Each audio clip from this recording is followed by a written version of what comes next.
So, the first thing I want to do is thank you all for coming. And I don't want that to be a platitude, I really want to thank you. Because you guys are here fulfilling the promise of our country. The idea that we are a country with a government that is of the people, by the people, and for the people. And we know that we live in a situation now where professional politicians have become excellent at winning elections and they've changed our country. We know that the parties right now are set up where they are machines that can generate votes and win elections. And we know that is not what our country is meant to be. The promise of the United States, when the Pilgrims came here, was no more kings, no more princes, no more peasants, citizens, all of us, staying together. A country that is made up of people who are invested in their own liberty, who believe that people should be allowed to choose how they run their lives, how they dispose of their income. And fundamentally, we as a people are assembled with the idea that we shouldn't have to agree on every issue. As long as we are able to find a way to compromise and live together, that is how we should run our country. I'm very fortunate to have been working with a great group of candidates this election cycle. I'm going to call you guys out and ask you to stand up and say where you're running at various points in time. And so I'm going to start with Ken Roberts. Ken, where are you running? The 3rd Hampshire District, which is Amherst, Pelham, and Granby, Massachusetts. Great. And you don't know whether or not your incumbent is running, right? I do not know that. Interesting thing. So Ken organized his own campaign. He has his own organization. Did a really excellent job. Got on the ballot by himself. He's one of our up-and-coming visions of what we want the Libertarian Party to be. We're hoping to grow the party, and you guys being here is a part of that. The next candidate I'm going to go to is Mike Coombs. Mike, where are you running? 6th Middlesex. Nice. And your incumbent is running? Yes. Who's that? Chris Walsh. Democrat? Yeah. Is there a Republican running in the race? No. So you're the only candidate running. So if you didn't run, he would have been unopposed. Pretty much. So Mike's another example of a candidate who is doing what we want to do. We fundamentally believe that more candidates make for better elections. Massachusetts has struggled with that. And we've been let down by a party that, at least in theory, the Republicans were supposed to be the defenders of fiscal conservatism.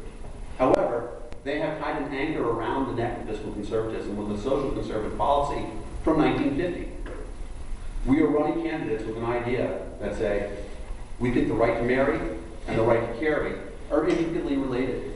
The way you dispose of your own life is something that we believe is a choice that is best left up to you. The next candidate I want to introduce as I go around the room is Ken Van Tassel. Where are you, Ken? Here. Ken. Where are you running, Ken? Running in the 14th Middlesex, which is Chelmsford, Concord, Carlisle, and Acton. Running against Democrat incumbent Corey Atkins. And your Democrat has connections to the full party machine, right? I think so. You could say that. Yeah, so it's an interesting scenario. I was out gathering with Ken, and we met his opponent. She came out and she stood next to us, and it was actually a pretty cordial thing. I want to say, that was what it was all about. Again, there's no Republican running in your district, right? Exactly. And most often, no opponent even challenges her. So I really want to give a full democratic process, and I'm looking forward to this. And Ken has an interesting thing, too, in that he, part of his district is Chelmsford. So Chelmsford voted Republican all the way up until 1980, when the census decided they would split it in 4 parts. And so Ken's part got a quarter of Chelmsford and Concord, which has been solid blue probably since 1776. And it's an interesting thing of how the parties are manipulating the political system for their own gain and working against potentially the will of the people. Thank you very much, Ken. Heather, I apologize. When I was going left to right, I missed you for a second. Heather Mullins is, where are you running, Heather? I am running for the Plymouth Barnstable District. It's Therese Morrissey, who's the current president of the State Senate. And there's the towns of Falmouth, Bourne, Sandwich, Kingston, Plymouth, and Pembroke. So nice big area.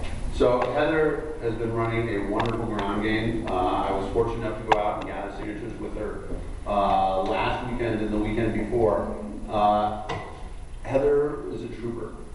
She's shows what we want in a candidate. A person who's willing to go out there, make the connections, and then start participating in public events. Where were you Thursday night? I went to the public forum for the Pilgrim plant hosted by the NRC and Entergy, which are the owners of the Pilgrim plant. So it's a very controversial issue. And I was actually the only state Senate candidate that showed up. So. And that's one of the ways that libertarians, again, are going out and having an impact on this race into Massachusetts, that we were able to establish that you know, we are interested in the community, we're interested in people being able to govern for themselves. And I will mention, Matt Patrick did have somebody speak on his behalf, so I thought that was, you know, thoughtful. And it's nice that he sent somebody, but you know, it's interesting because one of the things that differentiates us from the other parties is that our candidates are not running because they want to become civic leaders. We don't think that people are sheep. You don't need to be led. They're running to be representatives. And that's an important distinction. When we say that we want to represent you, when we say that our candidates want to be representative, they understand the principle that libertarians have always believed. All power derives from the people. A lot of times people complain that corporations are running the country. But in reality, the corporations are running the country because of the fact that government is giving them that power. We know that our responsibility as people is to stand up and claim what is the birthright of all Americans. The idea that all power generates from the people, that we are our government, of the people, by the people, and for the people. Now, we have another candidate here I'm going to invite to come up. Dan, right. Come on up. So Dan and I confess I can't read your last name. Debrule. You want to come up and address here? So Dan is running a write-in campaign for U.S. Congress in the 2nd District.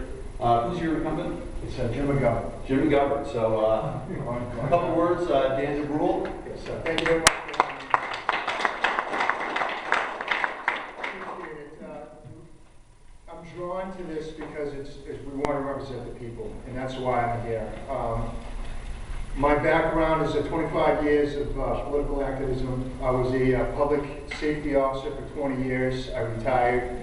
I was also a union steward for 18 years during that time. A lot of issues from internal we've dealt with. I was able to participate in a lot of legislation and draw change from within.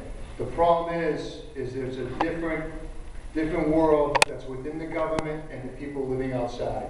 So being a candidate is one of those ways to build a bridge to that. There's a lot of laws that keep government and those employees from speaking out about the bad system and changing it. So they need a voice. There's a lot of things that are being unsaid. There's no voices, and being a candidate is one of the only ways you can be that true voice.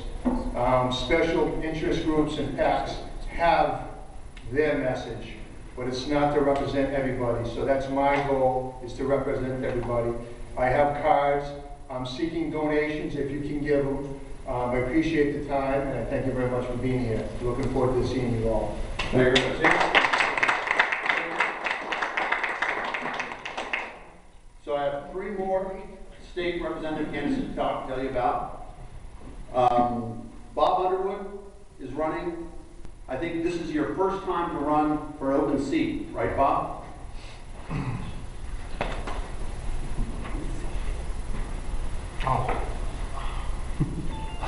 Open Seat.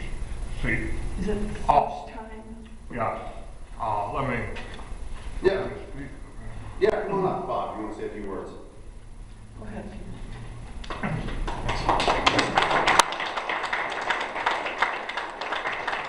is also a candidate with the most seniority. This is your 4th time running, and you ran for Senate in 2008. 2008. In 2008, you ran for Senate as well? Yeah.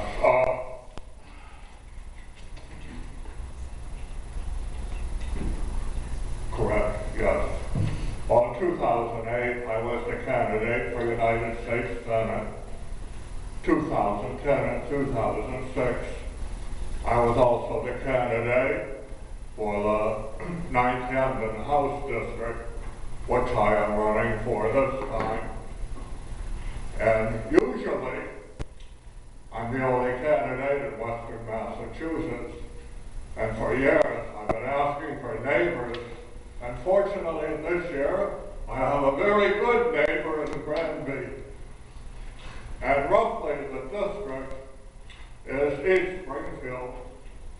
And it looks like it was designed by Eldridge Jerry, winds around Wilbraham and almost to Eastland Meadow, and part of it sticks out in the Chicopee. And it is probably a district different than the ones that most of you are running in. For instance, it's very heavily Hispanic. The economy has hit the district hard. I found a lot of boarded up, repossessed houses. I was traveling the streets. And the big issues, and on my flyer, for instance, the things that are important to everyone are things like excessive fees for driver's licenses, auto registrations, real estate taxes, sales tax. We also have wasteful spending items that are help driving up those taxes, the war on drugs. I see now the governor's hired more people for DSS and other forms of wasteful spending. So we're addressing concrete issues that I think people are going to respond to. Thank you. Thanks, Bob.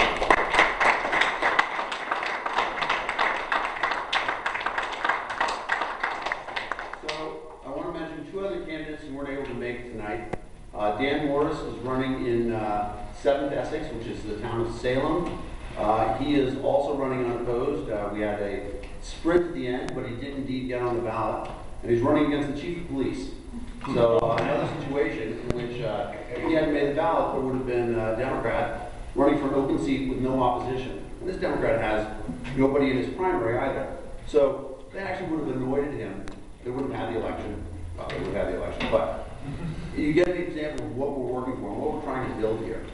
The other candidate I want to mention is Rick Marciano. Rick sent some flyers. I encourage people to take a look at them. Rick is a political veteran. He's run for mayor of Beverly 3 times. He's made it through the primary and final 2 once. Strong candidate, strong campaigner. Rick also has the advantage of his state rep had a scandal blow up on him. He recently proposed legislation that benefited a company that he worked for, and when they filed the ethics violation, he quit his job rather than go through with it. I think Rick is a seasoned campaigner and really is going to be able to do an impressive job of representing the Libertarian Party out there. The reason that I've introduced all these people to you is that they are going to need your support. We have the website, of course, lpmass.org, which has all the candidates listed on them. We have asked the candidates to focus on gathering signatures, excuse me, before starting the campaigns. Well, websites will be going up. And I want to acknowledge Lawrence Shea and his business Web Wizard out of Springfield. Lawrence has done a wonderful job of setting up WordPress templates for our candidates, really at cost. Wonderful contribution to us. So thank you very much, Lawrence. I think you're going to help our candidates do much better. That being said, I want to introduce our special guest this evening. Jeff McCormick is an independent candidate who's running for governor. I have to confess that I also have a lacrosse background, and when I learned that, I mean, it goes without saying, lacrosse people are among the best people on earth. However, that was not what made me, what was the drawing factor. Jeff was the captain of the Syracuse team that won the national championship in 1983. And for those of you who have played team sport, you understand a critical life lesson in team sport. You understand that it's not about individual efforts, especially on a sport that covers the entire field. It's about everybody working together. And that is our vision for Massachusetts as libertarians. And that is a vision that Jeff shares. If you look at his background, and it's very impressive, and I would encourage everybody to check out the website, jmacforgov.com. .org, sorry. jmacforgov.org. You'll see that Jeff has an impressive history in industry. He's been involved with very identifiable businesses that have grown up and done a wonderful job in Boston, Massachusetts. However, what impressed me most was when he called me in December, we spoke on the phone, and we talked about the issues for the state. and the issues of personal liberty. And we have a candidate who's running who understands the Massachusetts government has been so organized and so planned and so streamlined that the people have been irrelevant to it for a long time now. And we've just talked about 6 elections in which only one candidate is running. That is not the way our democracy is meant to work. That is not voices being heard. And so having said that, I'd like to introduce to you a new voice running for governor, Jeff McCormick.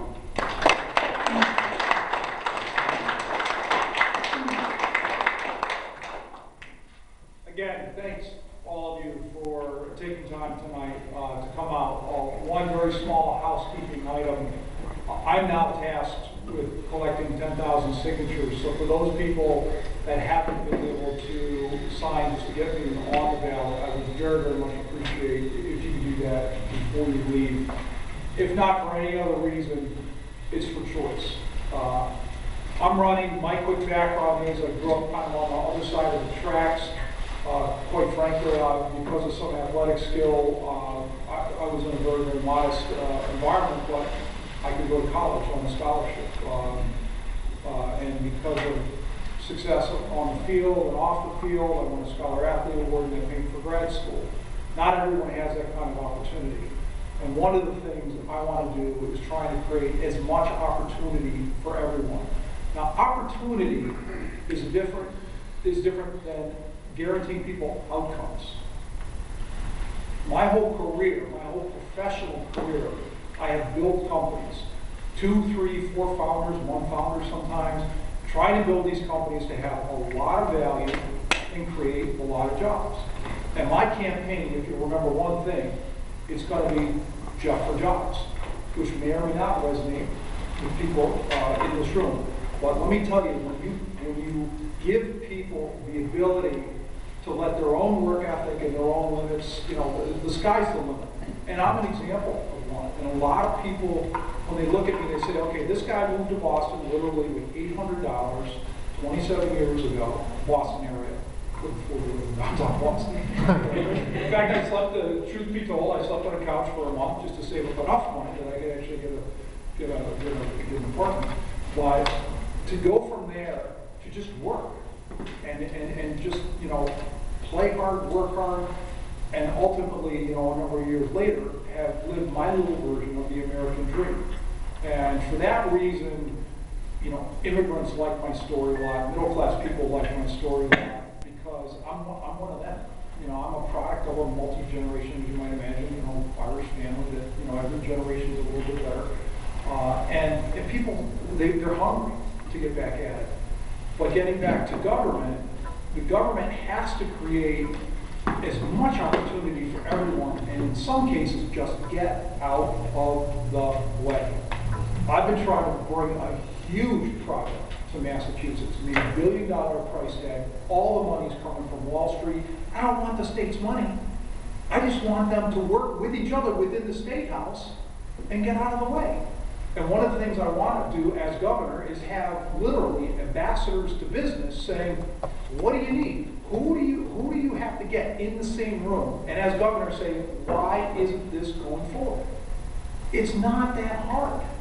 There are some things that talk about low-hanging fruit. Places to save, $5 million there, $12 million there, $20 million there. They're out there. But someone has to have the will to say, we need to drive that. And this is not a conversation just about, you know, waste, fraud, and inefficiencies. There's more to it than that. It's changing a culture. It's have people go to work every day saying, how do I serve people in the economy? How do I, you know, make your life easier? Which doesn't mean you're stripping off every regulation, by the way. Regulations are there for a very good reason. To keep businesses from basically eating their young and cannibalizing everything. And I'm a business guy, and I'll tell you that. Regulations, you know, they can be simplified, absolutely. No question in my mind. They're a structure. They're a defense mechanism, right? But we have to do better. And I see it. I talk to small businesses all over the state. And now I'm a guy, I look at about 1,000 companies a year with our team. And I've been doing it for over 25 years. That's a lot of companies, not just in Massachusetts, by the way. But I hear the problems all the time. I hear about people trying to get things done and they just can't, and they get frustrated. I know people who moved out of state. I know people who won't expand in the state. I know people who won't come to the state, but they want to. And why do they want to? It's because the people in this room, it's about talent. You know, they know this Commonwealth is just chock filled with talent and brain power and hardworking people. And they want access to it. Let's give them access to it. You know, let's improve the school so they have more and more talent. And again, there's some low-hanging fruit. We're doing it in 41 states. One of our companies happens to be a math education software company, and we're growing, we're thriving. We have entire states that do it, but in Massachusetts we say, oh, we're doing fine. We're #1 in the country in education. Yeah, if we're so bloody smart, why are 37% of our third graders not proficient in reading? I think that is criminal to say we're done. Because you know what? On average, maybe we are kind of #1. #1 relative to what? I mean, everyone in this room knows we're competing internationally, for Pete's sakes. Our best kids don't even make the bottom rung of the ladder compared to kids from Singapore. What is wrong with that? We are better than that. I really, really believe that. And it can be done, but as everyone in the room here knows, I mean, you guys know this more than anyone, it takes political will to do it. The same old just doesn't work, and there are cliffs. There's education cliffs, fiscal cliffs, you know, like you wouldn't believe. Healthcare cliffs. I mean, healthcare when I moved here was 20% of the state's budget. It's almost 41% of the state's budget now. What are we going to wait until it's 53 to get our act together? And we know we can do it. And there are examples of private companies doing it. So in a ruthlessly competitive environment, they're getting it done. Why the heck can't we get it done, you know, with the state's purchasing power, for Pete's sakes? So it's that kind of mindset. And when you hear debates, and I've been in forums, and this is actually kind of fun for me, because all I have to do is speak of my experience and tell the truth. It's really cool. And for people here who have already said, you want to give people a choice, you want to give someone a voice. I love that. That's what it's about. And when people hear me say that kind of thing, they're like, wait a minute. This guy, he's not tied to special interests. He's from the other side of the tracks. He's self-made.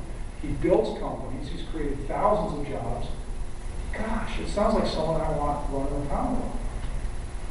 I don't know anything, except for my fantastic parents, my public school teachers, and my coaches who really care about me, and obviously the people of the Commonwealth.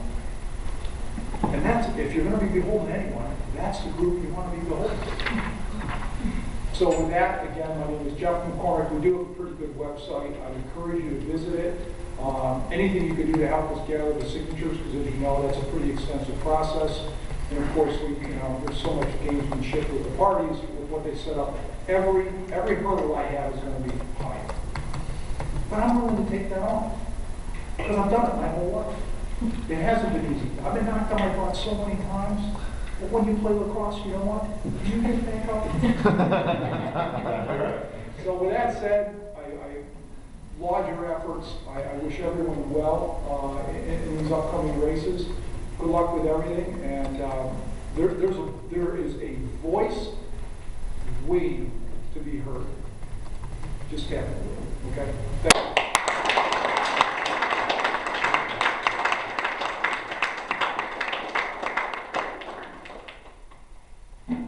So with that being said, we recognize third-party candidates and the issues that they bring. There's an opportunity for everybody right now. We've just gone through a big signature drive. Something that Jeff said appealed to you. We get back out on the street, maybe gather one more sheet for him. jeffmacforgov.org. jmacforgov.org. That I should write down. Just Google Jeff McCormick for governor. You know, that's an interesting thing, because I want to talk about that part of the professionalism of the campaign. Because when Jeff started running, I would look for his name, and we would see professional things. But now, when you Google Jeff McCormick, the #1 result that comes back is Gubernatorial campaign. It's a campaign that is technologically sophisticated. They understand social media. They're doing an excellent job to run a very serious campaign. So, let me say that is another thing that has drawn my campaign. With that, I want to thank you all for coming. You know, it's wonderful to have this party like this. You know, our party, we don't get together that often, the state convention. This time we've done a little bit more, and we want to build on this. This is not the beginning for us. We're all going out and we're going to assemble libertarian ideals, spread the rumors, spread the news, get people talking. When we do that, our ideas are selling. Thank you all very much for coming.